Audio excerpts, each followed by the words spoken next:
everyone. Welcome to our interview series with one of our beautiful long-time supporters and platinum sponsor, Lisa Spencer, who is the owner of Laser Clinics Australia, Runaway Bay. So welcome, Lisa, and thank you so much for taking time out of your busy schedule to chat with me today.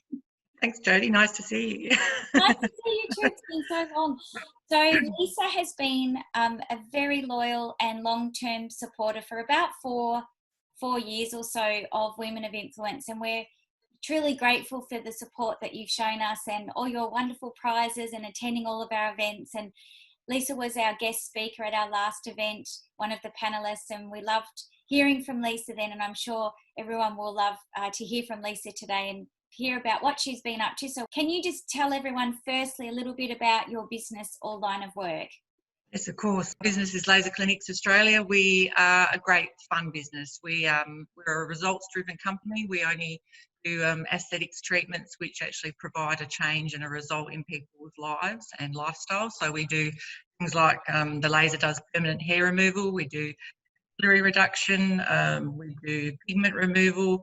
We do results-driven skin treatments, and we also do cosmetic injectables. So I have a two-pronged approach in my business. I manage the clinic Monday to Friday, and then I'm actually injecting as a clinical nurse injector on the weekends usually.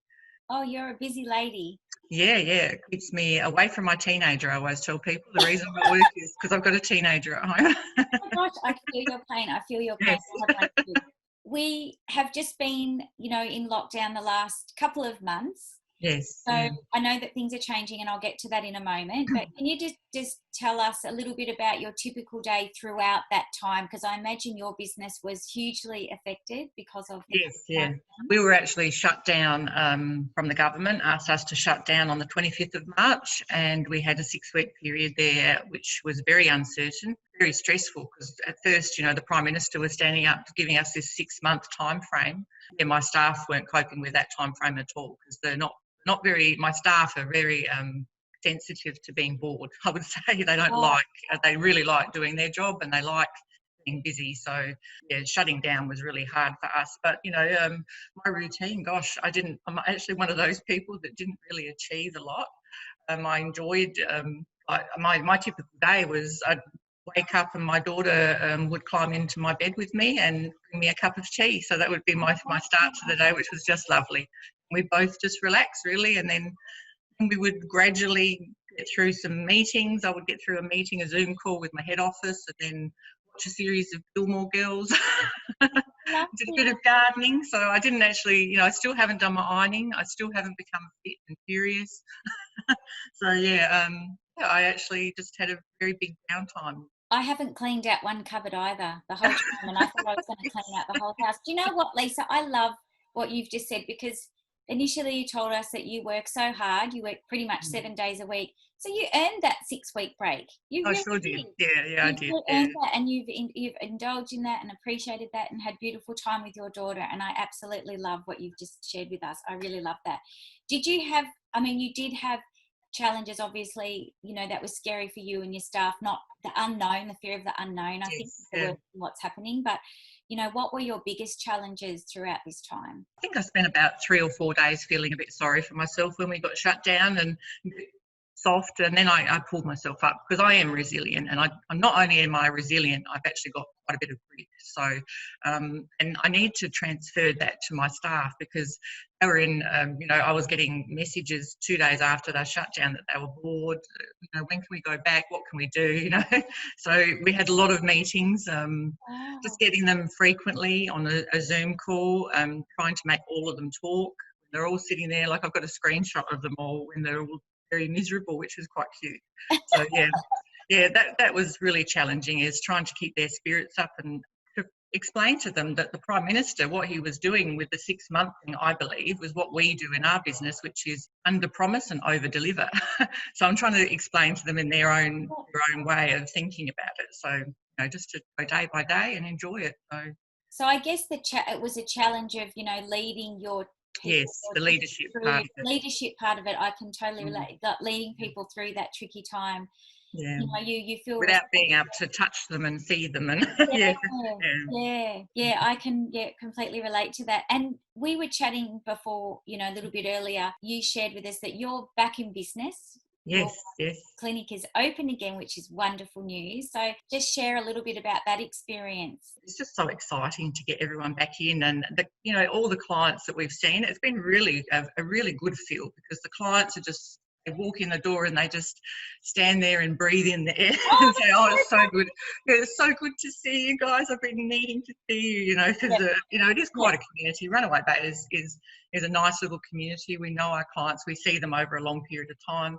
So everyone's been really happy to see us. Really, stickers put on the floor to show people the social distancing. We've got minimal sitting areas, and everyone gets their temperature taken when they come in and have to fill out a little form, and everyone's been really good. There's been no pushback about that at all. We had to get some kind of, because it is new to us, all these extra controls are new, so we had to get a new rhythm into the clinic and make sure it worked.